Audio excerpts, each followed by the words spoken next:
So we will go to our presentation, which will be Chuck, and he'll be giving us an update on his trip to England and into France as well. All right, thanks, Aaron. So I am going to share my screen. You guys can see that okay? It's just coming up. Yeah. So the unfortunate thing is I didn't lower the resolution of my video pictures. So I should have done that. But anyways, it's up now though. Rookie mistakes. So in the first part of February, I was asked by GoFar to participate in in FIRA in France as a speaker and as well as a moderator for one of the grower panels that they had in Toulouse. And so Toulouse, I usually try to incorporate somewhere else when I'm going. So I made a stop in London, England, or just outside of England on my way. So I had a meeting. I had a meeting planned with Small Robot to get an update and Muddy Machines, and then head to FIRA after that. My venture with the robot started right at Heathrow, where I had a robotic vacuum chasing me around, which was kind of a nice start to the trip. And for those of you who have ever been to Heathrow, or have never been there, it's a giant airport. And when they put you on the bus and to move you from one terminal to the other, like you don't know where you're going to end up. Like you could end up at Hogwarts, you could end up somewhere. Like it's hard to say. This was my traveling when I went. I did take a hand at driving through the countryside. So Muddy Machines as a company has a manufacturing and research facility down on the bottom right of my screen here, where it's called the Lightbox. That's where they are constructing their robots, and it is like an accelerator type research center hub. There's different startups that are all located in the same building. Not at all where you'd expect an agricultural robotics company to be located. And then they have a research farm that is out towards the top left of my screen, where they're actually running the robots. And what Muddy Machines is building is a single row asparagus harvester. They've been at this for about 3 years. It's a small electric machine. It will harvest the asparagus. It does not use a knife blade. They actually use a Makita cutter, essentially, that they strip apart, and that's what they use as the cutting tool to cut the asparagus. So again, it does it by size. It lines all the asparagus up, basically like a matchbox when it puts it in the crate. So all the asparagus is the same size. They're all pointed in the same direction, and they're all lined in the trays when it goes through. They have 5 of their machines that they have built. None of them are in a commercial setting. They're all being used on the same farm. And so a lot of the discussions that I had with Florian and looking at the machines is, what does their commercialization plan look like? They have proven they can make the machines work. The challenge that they're into now is can they get the initial sales, and can they move from this robot to a commercial business. So that's kind of what that time frame is. The machines are nicely built. They may or may not have other uses. It's going to be interesting to see.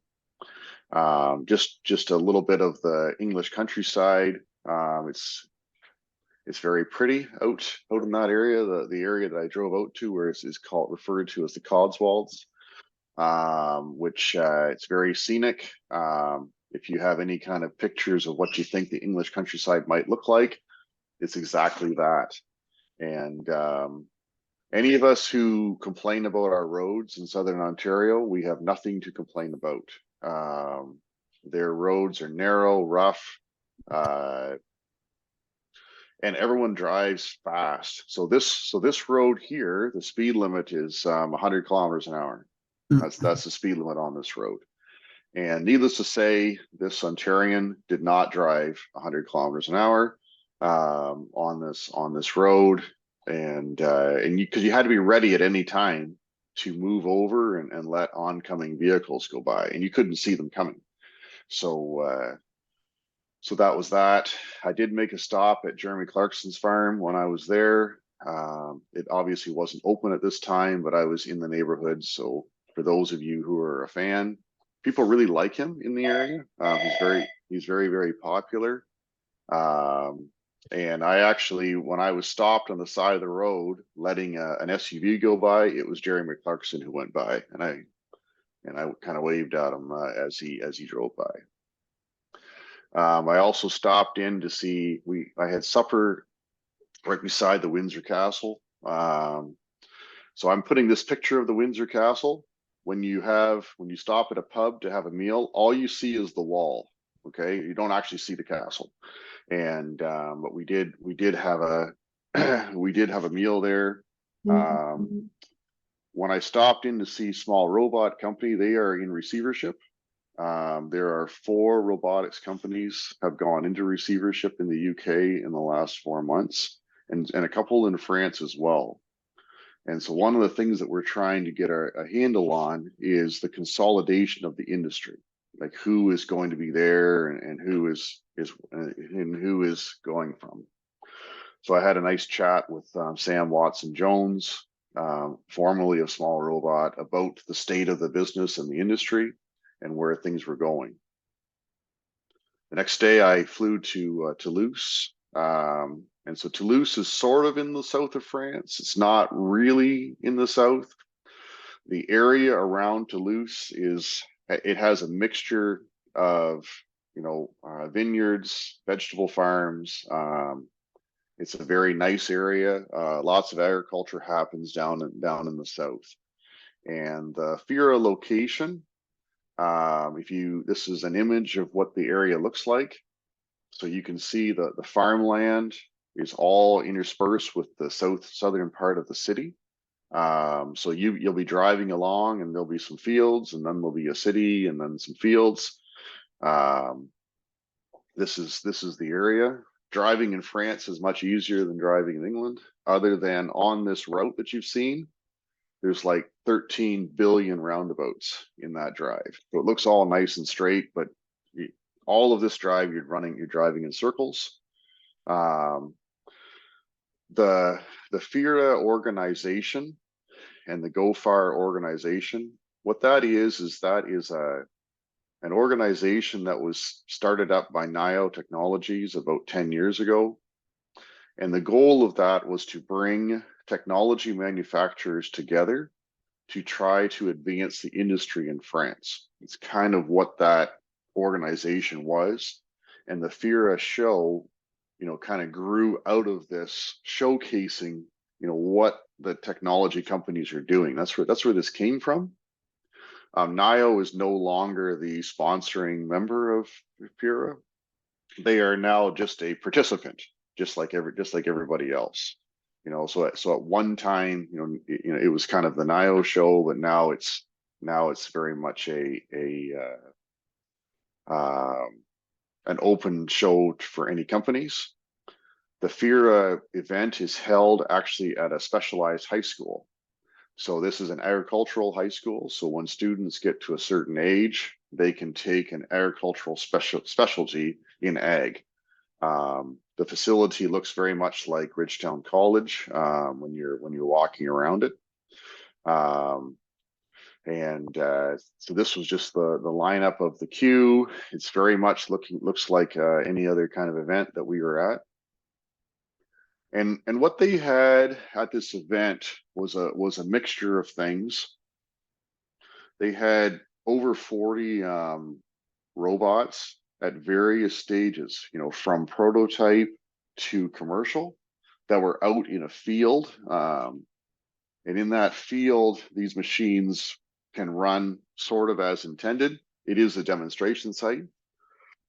They also had two large covered pavilions, and inside of those pavilions, they had kind of like a small trade show area where smaller companies could display their machinery. So on the left is Continental out of the UK. They make a greenhouse robot platform to run on rails. So that's a greenhouse rail robot with a UV light mounted on the back. They are just a technology supplier. They're not trying to actually make a commercial product. They're hoping that some other companies would buy their base platform, put their sticker on it, and turn it into a commercial product. There were companies like Mobotech in the center here who make autonomous parts and platforms, so that startups and other people could look through and say, well, hey, do I like this machine, and is this something that I can, I could buy and use? And on the right, we had this was a robotic mowing system, and this was Yanmar's prototype vineyard spraying robot is what they had. And so then out in the field areas, you could watch the robots running.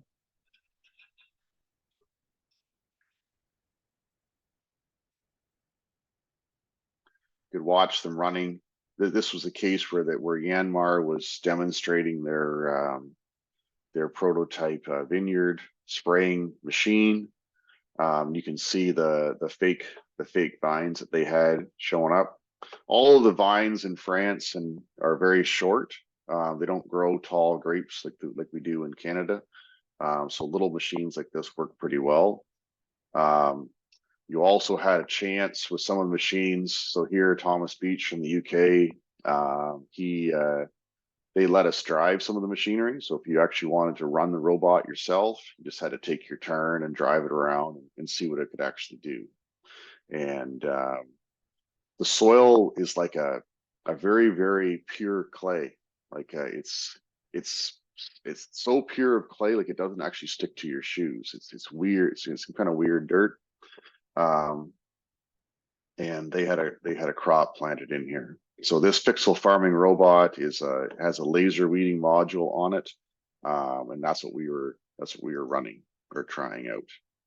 Again, there was panel sessions and stuff like that that I'll talk about afterwards at the event. And then I also had the opportunity the day afterwards to go to the NIO headquarters. So the NIO office was about 15 minutes away. And so they have two buildings here on the center of the screen. That one of them is their meeting and office and training facility. The other one is their construction facility, where they finish off the robots. They used to build the robots at these facilities, but they don't have enough room, so they have a third-party manufacturer. So once a robot is designed, is ordered, they will get their third-party manufacturer to build and assemble the robot, and then the assembled robots will come back to the NIO facility. And in behind the NIO facility, you can see they have two greenhouses as well as some land. It's actually a fair size space, and they have various crops planted, as well as some vineyards, as well as just some bare dirt, and also some terrain. So you can't see it in the picture, but they have some fake hills and stuff like that. And so every robot is tested in these fields prior to shipping out. So this is where they do all of their quality control, testing work, and whatever is all done in. It's not a real world condition, but it's actually pretty close to real world conditions.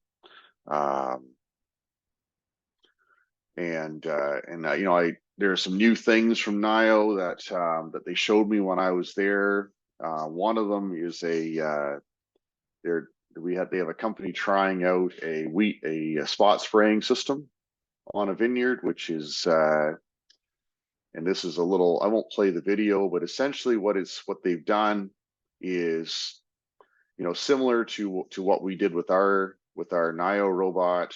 You know, they mounted some tanks on it, but in this case they used a Trimble green seeker to trigger the spraying underneath the plants, you know, in an automatic fashion.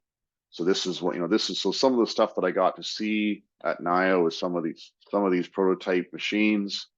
They showed me their Joe robot that they have. This is something that I'm not sure has a fit in Ontario or not, but this is designed for rougher terrain, and it can carry a higher amount of weight.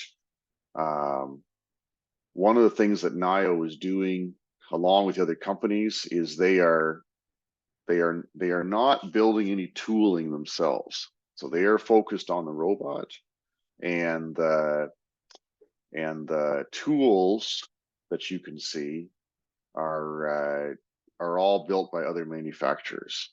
And so if you look at this toolbar, for those of you who have seen our TED, like the Vineyard robot, this is the exact same tooling that is on that TED robot.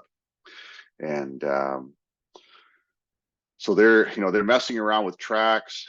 Their initial robot with tracks didn't perform very well. And so they have a new set of tracks. They're actually working with Susi out of Quebec to be the track supplier for the Joe robot. And there are some other robotics systems that were there, which I thought were interesting. I talked a little bit about this yesterday at the OFEC. This is a UV light robot from Italy, and so it's an autonomous machine. It's not electric, but basically it's designed to emit UVC rays. You can see that there's a fan that actually is designed to disturb the leaves, and the gull wing doors open up, and they can be shaped, you know, kind of to whatever pattern you want around the crop you're trying to do. The UV light part of this isn't that interesting. You know, it's new technology. So, but what is interesting about the idea of this robot is that this is one of the first machines that I have seen that is designed to eliminate the thought process of the farmer. What this system does is it has a series of weather stations and moisture stations located on the farm. And this robot sits in a little shed. And when the algorithm detects that there is risk of disease, the robot automatically deploys to the part of the field that it thinks needs to have the treatment. The farmer, you know, obviously can override it, but this machine is designed to do this on its own, without any, you know, the farmer does not have to tell it to go and apply the UV light. It just goes and does it on its own, which I thought was an interesting concept. This is, you know, again, this is what's coming, you know, with the agricultural, the agronomy side of agricultural robots. So this is one of the first that's trying it. They haven't been able to sell any of them yet. They've got 5 of them built, but this is one of the startups. The original founder of this kind of gave up on it because they couldn't get any traction, but they've relaunched with a new name. So I just thought like the concept of where they're trying to go was very interesting.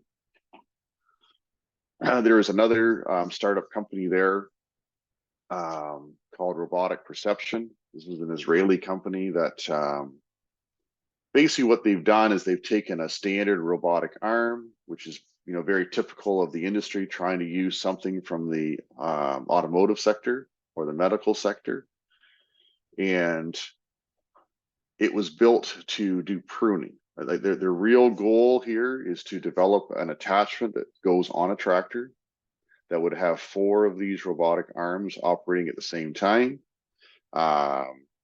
to guide to the branch, cut and prune. That's kind of what the that's kind of what their real goal was. I couldn't take any videos of it working because they couldn't get it to work at the show. And you know, I think it's just like any other sort of AI and camera-based system. Every environment is different. The trees look different, the branches look different. So, you know, just because you had an algorithm from one location doesn't mean that algorithm will apply to the location you've come to. So it's an interesting idea. I think there's lots of interest in it. I definitely, when they were going to do their demo, there's a huge crowd around this machine. So there's definitely lots of market interest in this. This is just a different image of it. This machine was not running when we were at the event, but this is the idea of, you know, some robotic hedging going on the vines at the same time. These machines also weren't running, so I just have a little video that I'll turn the sound off just so that it doesn't blast everybody. But what these do is these are just some new tools that that NIO has released at FIRA that that is now allowed to be used on their vineyard robots. And if you think about the precision and the, you know, the reliability that these have to have on the environment. So I'll just see if I can skip by. Another company that made a big presence, they were here in 2023, and then they came back kind of with a vengeance in 2024, is Peck Automotive from Slovenia. This company is just an automation company, and they are venturing in, you know, they're venturing into the robotic space. So they have a robotic platform. So if you look at the machine on the right, if you kind of start at the blue lid and go down, that's like their base platform. And so that robotic platform is designed to have multiple attachments that can go on top of it. And so so they have a grass cutting attachment, they have a mulching attachment, they have undervine cultivators, fertilizer spreaders, sprayers, leaf removers, pre-pruners, all these types of things. They had all these machines sitting, you know, sitting at the show. This is kind of what their advertising looks like. So you can see that it's the same base platform. You just put whatever attachment on the machine that you're interested in. Some of the environments that they are operating in are much worse than we are operating in. So that's an idea. So like this machine that's on the right, like I couldn't even take a picture of everything that it did because it was kind of like the kitchen sink machine. Like it had everything on it. Like it had a hedger, and it had a mulcher, and it had a sprayer, and it had like everything at once. So it was kind of a neat idea that they were trying to do. One of the comments that I've heard is that, you know, the Ontario and New York marketplace, especially on the vineyard side of things, is much more ready for automation than a lot of the European markets. The farms are in generally better condition. Conditions are smoother, they're not as hilly. The spaces between the vines is much more manicured. That's so machines like this one likely aren't as necessary.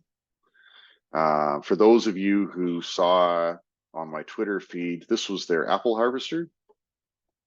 Again, this is a prototype apple harvesting machine that they had built. I think it's somewhat similar to what Advanced Farm is trying to do. So what they did is they had these fake trees set up, and on these fake trees, people could hang apples. So you would hang the apples on the tree, and they were real apples. And then once the apples were hung, they would drive the machine up, and they would let it reach and pick the apples. And it was actually very interesting to watch. It was extraordinarily slow.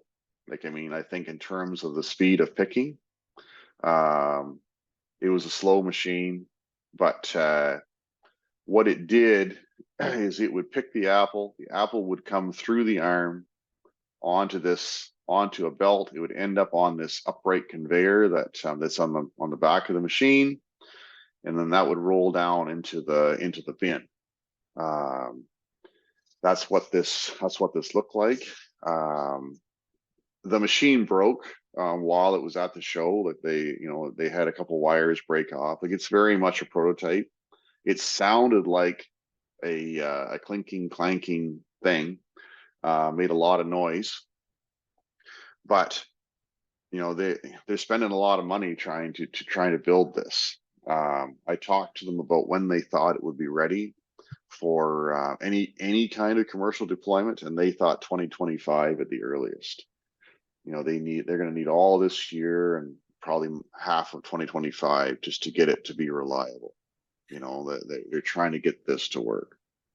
So Chuck, that guy in the picture always has to be there running the machine? No, it's an autonomous machine. Okay. He was just there. He was just driving it manually, so that because they couldn't program like a little mission, a little course. Yeah. What about the bins, Chuck? Like, is it automatic unload and reload for bins? They wouldn't say. Right? They wouldn't say. Like, from what I could see, there's no mechanism to automatically unload that bin.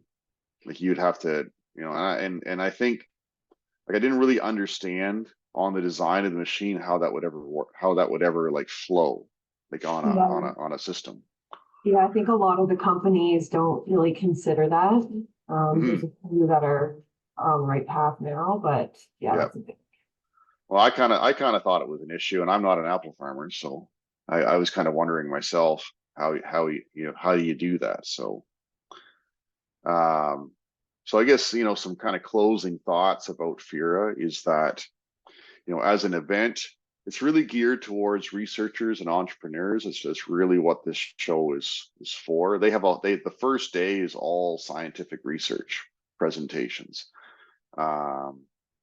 The farmer protests that were taking place in France, I didn't see any where I was. But it limited the number that attended.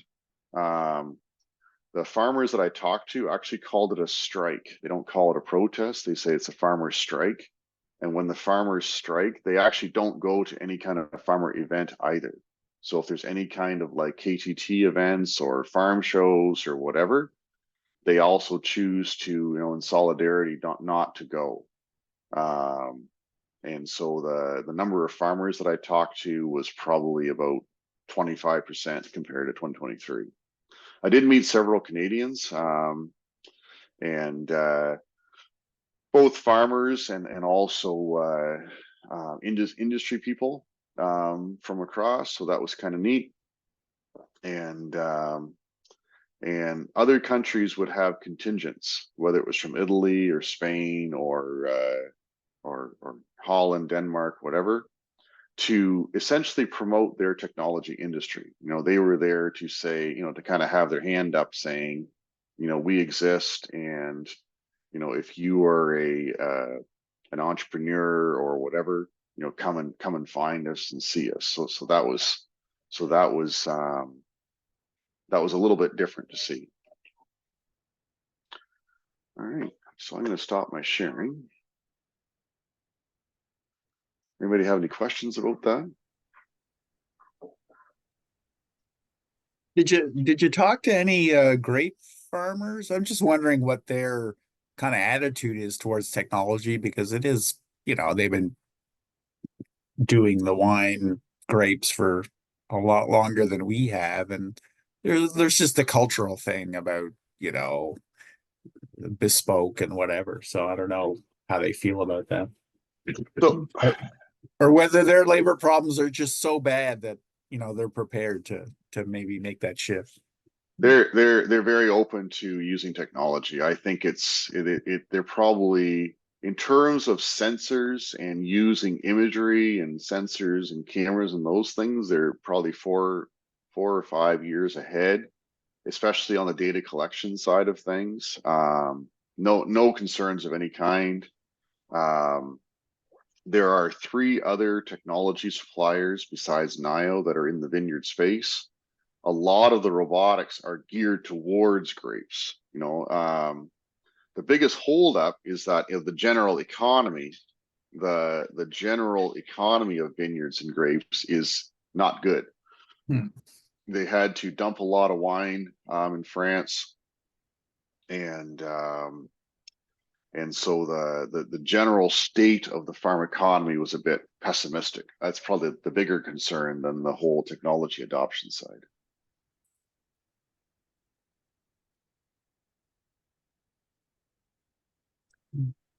Any other questions? I don't know, that Italian robot, that was beautifully designed. I wonder if they got some you know, one of the auto designers to help out with that. Yeah, it Things makes you that- wonder. Yeah, it makes you wonder whether Ferrari or someone like that. It's yeah, it's a beautiful looking machine. Like it's very nice. But again, I think one of the issues they had with it, I don't remember what the price tag was, but it was pretty high, and that is a concern. Yeah, they should know from the DeLorean days that the gull-wing doors are fraught with peril. So anyway. So one of the comments that I had, from the manufacturers that I talked to about grapes, is that there is a resistance from the farmers to accommodate their vineyards to the technology, and they want the robots to come in and operate in the environment that exists. And the technology suppliers are saying, like, when the aisles are so uneven, when there's like no headlands to turn around, when there's sticks and stones and rocks, and they're just like some of that just isn't conducive to automation. And unless the one of the holdups to adoption is that, as of today, the vineyard operators, they're having trouble getting labor, but it's still not quite bad enough that they're being forced to adapt. It's coming, but it's not that much different than here, really.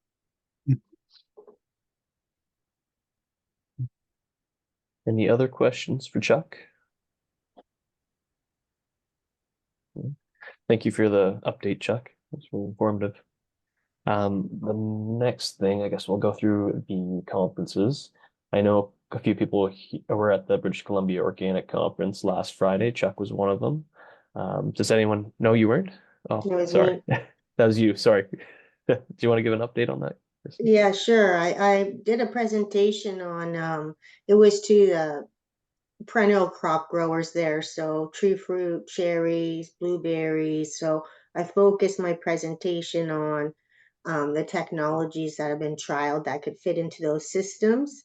I spoke to a room of 280 people, and I've gotten a lot of questions and feedback, and some people I'll be sending your way, Aaron, to start participating more in our working group, even though the time for them will be 6 a.m.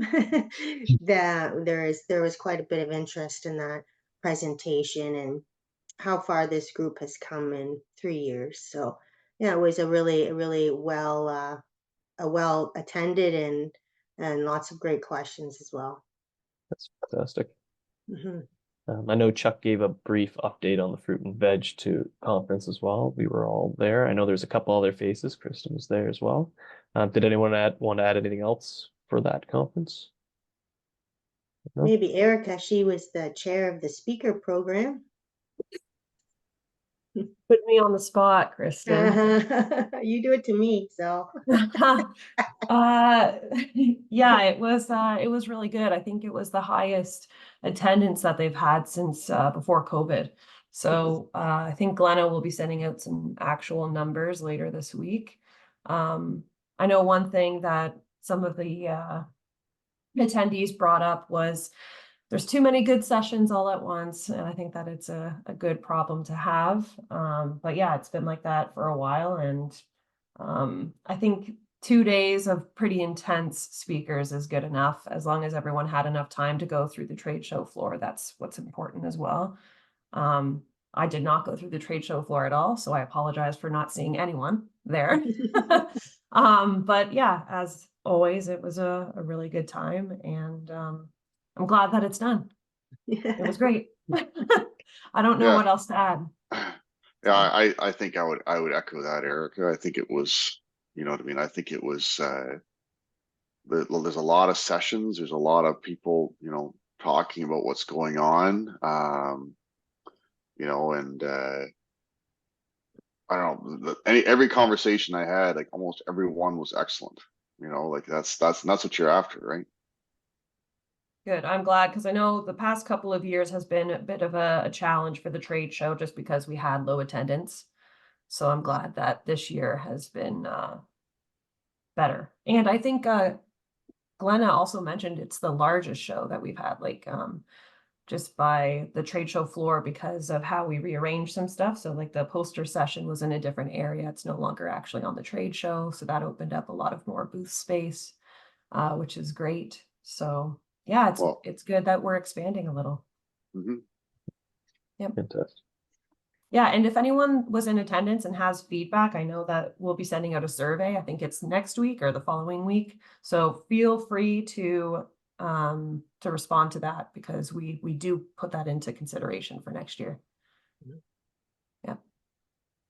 All of the sessions were full. Like some of them there was standing room only, so that was really excellent. I didn't know Oh, if yeah. any of the people who were actual presenters. I see Lynn is on. What do you think about the conference? Good. So it was it was a lot of fun. I enjoyed it. I thought so. One, I always love getting together with Kristen. So this that was fun. Yeah, no, I actually got stopped a lot. People who had questions for me like after my session, and Kristen can comment more on my talk as being in attendance. But after the session, I had a lot of comments. I got stopped down on the trade show floor with questions. It was really dynamic, and yeah, I think this is kind of what I wish the New York Expo would be. It's not. It's very much like maybe the the New England Fruit and Vegetable Conference. It was fabulous. I loved it, and I learned a lot. So really made some good contacts too, and ran into a lot of New York growers there. So that was actually excellent as well. Thanks a lot. Oh, you're welcome to come back. We'll always have a spot on the speaker session for you. So, and my husband would like that, because if I don't, he's Canadian, and this is his opportunity for me to bring back coffee crisp, all dressed potato chips. So, I mean, he would most likely insist that you invite me back, just so he can enjoy his native food. I dispute that that's native. I dispute that. Too funny. The other one that was in relatively the same time frame was the Innovative Farmer Association of Ontario. They had their conference. Was there any attendees or presenters in the call? So I actually went to two things, Aaron. I went on Tuesday morning last week. The Grain Farmers of Ontario had a session on research and on-farm research. So I attended about half of that. That was interesting. And then I spoke at the Innovative Farmers Conference on Wednesday afternoon. It was also well attended. And although I did I did hear a couple comments that there's overlap between OFBC and Innovative Farmer Growers, and that one of these years they've got to not have their meetings in the same time frame. The yeah, it was well attended. The technology that we have depends on what your target market is, right? So, you know, I think there's lots of neat stuff happening on the side of cover crops and crop management things, which you know, maybe is outside of the scope of this meeting to talk about. Thank you. And Garson was there, so I see he's got his camera on. As I was about to say. Yeah, I can add a few points. As Chuck said, there wasn't a lot of content other than the section that Chuck presented in. That would be of specific interest to this group, but there was a lot of general interest, a lot of general concepts that were under discussion. There was an agronomist, a Neufeld scholar from France, who was in Ontario on the way to Africa. So for those who are familiar with that program, there's a lot of travel involved. So he was talking a lot about some agronomic practices and soil nutrients, and at the end of it, you know, someone asked him if he did any consulting in Ontario, which was funny to him. But he said no. You know, I work strictly in France, but I'm happy to find someone who can help you out in Ontario. So there was a keen level of interest. Overall, it was interesting to see the level of engagement from the producers in the room, and the number of people that are actively trying out different things on their farms. I guess that's why they're there. So there was a lot of keen interest in a lot of in a wide variety of topics. The way they had the session set up, or the panel set up, was a little bit different in that each of the panelists, and it would be three individuals per panel, they would give their short presentation, and then they would have immediately thereafter a breakout room for each. So if you wanted to ask more in-depth questions of speaker number one, you went to room number one. If you wanted to talk to speaker number two, you went to room number two, etc. So it was a little bit different, as opposed to having kind of an open session to all panelists after presentations, which was interesting. But it really did provide some deep conversations that I witnessed in those separate breakout rooms. So people were getting right into the weeds, which was nice to see. Something that you probably wouldn't get into too much in a room full of people.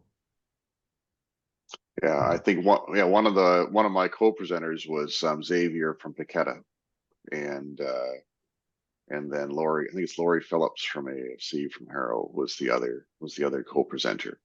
And I think what was interesting about that is that when you think about, I talked about AgRobotics, Xavier talked about sensors, Lori talked about measuring soil health and organisms and all this kind of stuff.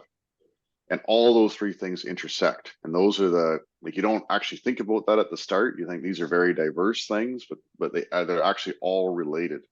They're all related fields. And, you know, so as Garson mentioned, the format was a little unique. And I think so, you know, Tori has some interesting ideas sometimes, but it works. Like it's okay to try things differently. And the conversations that happened in my breakout session were not what you normally would get. You know, I think that's probably the way I would describe that. It's very, very detailed. Perfect. Thank you for those updates, everyone. Coming up, we have the New York State Organic Summit, which is April 3rd to 5th. And then we also have the International Symposium on Robotics and Automation, which will be happening in Manhattan, Kansas, on the 22nd of July. So not too much in that area. Project updates. We're hoping by the end of next week we'll have our website live. When that does go live, I'll send out an email to everyone so they'll be able to access that. We are looking to have all of our agendas on there from previous meetings as well as all the recordings. So that way you'll be able to access them and look back on this. Another thing that I just wanted to bring up, recently the Western Fair Association and OMAFRA have signed a funding agreement to help with basically the adoption of AgRobotics in Ontario. So this funding will help cover some research, knowledge transfer events and other items along that way. We'll be working very closely with Haggerty AgRobotics and RHA Ventures for helping to mentor some of the companies. So really excited about that. One caveat with that I was told by OMAFRA to bring up to this group is anyone that works for OMAFRA, if we have any voting events or anything like that, that'll be kind of steering some of the research. You are not to participate in that vote, just because it's a conflict of interest with the agreement. We still love having everyone from OMAFRA on this call. They're a huge value asset, so please don't think this is us telling you to get everything along those lines. So, and I saw we had a comment here as well. And then we have the International Symposium on Robotics, Mechanization, and Small Horticulture in Bucharest, Romania, May 12th to 16th. Don't forget about the London Farm Show too. And the London Farm Show, of course. I should really put that in there as well. That's And happening next week. And Ottawa Farm Show. And the Ottawa one, and muck. Muck Crops Research grower days will be, I think, Mary Ruth's on, Jeff's on April 5th and 6th, I think. Yeah.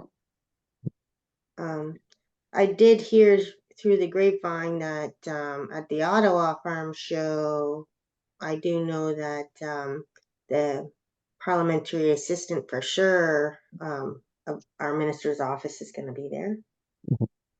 We haven't decided on when the official announcement will go out. I know that's still in the talks. We were originally looking at having it at the London Farm Show, but unfortunately it just didn't line up with everyone's schedule. So there'll be an official announcement going out with someone from the ministry as well. So excited to see that going forward as well. For funding announcements, I know just yesterday the ATII, which is a great program for anyone it's on there for the link going out. They had basically just a conference call going through everything and how that funding goes. It's a really fantastic. If you're under $100,000, you can get roughly 50% covered for innovative projects. That closes, I do believe, the 28th of March. So get your applications in soon. And not sure if there's any other items on that. That looks good. Any other questions that anyone has as well? I have a question. Farm shows today and tomorrow. Sorry, I have a question for Chuck. If he knows, how long has the Innovative Farmers conference been going on around the same time as OFBC? As long as I can remember. As long as I can remember.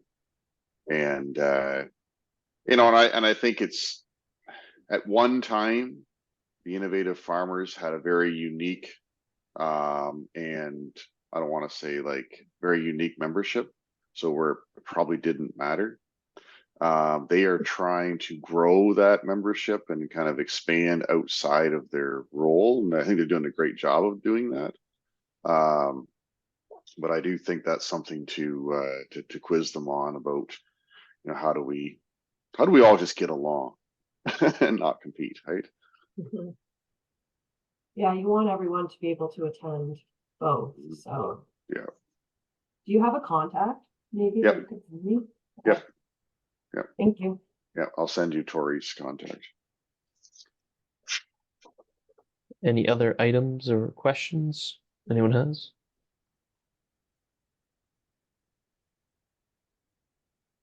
I'll take the silence as a no.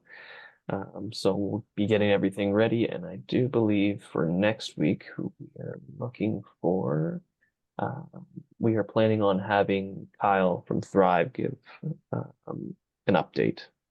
So all going well. Okay, have a great weekend, everyone, and thank you for attending again today. Oh, wait, a What second. about Is there round table? round table there? Oh, sorry. Yeah, the round table if anyone wants. Sure, I'll go. It's Juliana from AFC. So we had a discussion yesterday with our one of our regional office reps in Quebec, and he let us know that MAPAC, which is OMAFRA's counterpart in Quebec, is sort of interested in maybe funding some sort of demonstration facility farm in the hort space, because apparently in Quebec they don't have a lot of opportunities to demonstrate technologies as the ones that we're looking at in this forum. So I did tip them to the existence of this group and what it had evolved into with the SCAP money from OMAFRA and then the FCC and the Fair District involvement as well. And I sent them the news release that FCC sent out when this thing was established. So Kristen, you might get a. I already did. No, you already did. So, I already got the email. so feel free if if there's Yeah. other people you feel he needs to talk to. Yeah. So anyway. Just got to catch up now on all Yeah. my emails. Yeah. All right. Julian, Thanks we'd for be that, very Juliana. interested in chatting with them as well. Sorry. Sorry, we'd be very happy in chatting with them as well. Okay. Okay, so I'll copy you on my response, Carson. Thank you. Yeah. All right. And Aaron and Chuck and everyone. Yeah. Yeah. Thanks very much.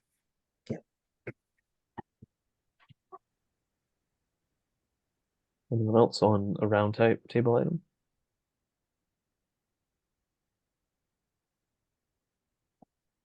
Okay. They're Did quiet you want to today. introduce Curtis, or did you already do that? We did that at the start. Okay, sorry. Yeah, no worries. Better safe than sorry. Leave them out in the cold. Okay, perfect. Well, everyone have a lovely weekend, and if anything comes up, feel free to email myself or anyone here along, and if not, we can connect you. Okay, have a great day.